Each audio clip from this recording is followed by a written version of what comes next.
RTI ಕಾರ್ಯಕರ್ತರ ಹೆಸರಿನಲ್ಲಿ ಕೋಟಿ ರೂಪಾಯಿಗಳನ್ನು ದೋಚುತ್ತಿದ್ದ ಐವರ ತಂಡವನ್ನು ಹುಬ್ಬಳ್ಳಿಯ ಗೋಕುಲ್ ರೋಡ್ ಠಾಣೆಯ ಪೊಲೀಸರು ಬಂಧಿಸಿದ್ದಾರೆ. ಕೋಆಪರೇಟಿವ್ ಬ್ಯಾಂಕ್ಗಳು ಹಾಗೂ ಸರ್ಕಾರಿ ಅಧಿಕಾರಿಗಳನ್ನು ಟಾರ್ಗೆಟ್ ಮಾಡಿಕೊಂಡು ಸುಲಿಗೆ ಮಾಡುತ್ತಿದ್ದಂತಹ ಗದಗ ಮೂಲದ ಮಂಜುನಾಥ ಹದ್ದನವರ್, ಮುಂಡಗೋಡ ಮೂಲದ ವೀರೇಶ್ ಕುಮಾರ್ ಲಿಂಗದಾಳ್, ಮಹಾದೇಶ್ವರ ಲಿಂಗದಾಳ್ ಮತ್ತು ಮಹಾಬಲೇಶ್ವರ ಶಿರೂರ್ ಹಾಗೂ ಶಿವಪ್ಪ ಬೊಮ್ಮನಹಳ್ಳಿ ಬಂಧಿತರಾಗಿದ್ದಾರೆ.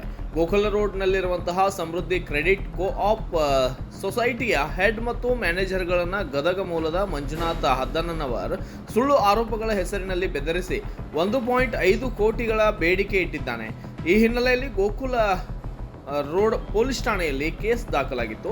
ಪ್ರಮುಖ ಆರೋಪಿ ಹದ್ದನವರ್ ಸೇರಿದಂತೆ ಉಳಿದ 4 ಬಂಧಿಸಿದ್ದು, ಇವರಿಂದ ಒಟ್ಟು 1.70 ಲಕ್ಷ ಹಣವನ್ನು ವಶಪಡಿಸಿಕೊಳ್ಳಲಾಗಿದೆ ಎಂದು ಪೊಲೀಸ್ ಆಯುಕ್ತ ಎನ್ ಶಶಿಕುಮಾರ್ ಪತ್ರಿಕಾಗೋಷ್ಠಿಯಲ್ಲಿ ತಿಳಿಸಿದ್ದಾರೆ. ಸಂಘರ್ಷ ಆದಂಥ ಸಂದರ್ಭದಲ್ಲಿ ಒಂದು ರೆಡ್ ಹ್ಯಾಂಡೆಡ್ ಆಗಿ ಸುಮಾರು 1,70,000 ಹಣ ಮತ್ತು ಆರೋಪಿಗಳು ಯಾರು ಈ ಕೃತ್ಯದಲ್ಲಿ ಇನ್ವಾಲ್ವ್ ಆಗಿದ್ದಾರೆ ಅವ್ರನ್ನೆಲ್ಲ ನಮ್ಮ ಪೊಲೀಸರಿಗೆ ಮಾಹಿತಿ ಕೊಟ್ಟ ಹಿನ್ನೆಲೆಯಲ್ಲಿ ವಶಕ್ಕೆ ತಗೊಂಡಿದ್ವಿ. ಪ್ರಕರಣ ದಾಖಲಾಗುತ್ತಿದ್ದಂತೆಯೇ ಇನ್ಸ್ಪೆಕ್ಟರ್ ಪ್ರವೀಣ್ ನೀಲಮ್ಮನವರ್ ಅವರ ನೇತೃತ್ವದ ತಂಡ ತಕ್ಷಣ ಜಾಡು ಹಿಡಿದು ಸುಲಿಗೆಕೋರರನ್ನು ಬಂಧಿಸುವಲ್ಲಿ ಯಶಸ್ವಿಯಾಗಿದೆ. ತಂಡದಲ್ಲಿದ್ದಂತಹ ಇನ್ನೂ ಕೆಲವರಿಗಾಗಿ ಪೊಲೀಸರು ಶೋಧ ಕಾರ್ಯವನ್ನು ಮುಂದುವರಿಸಿದ್ದಾರೆ.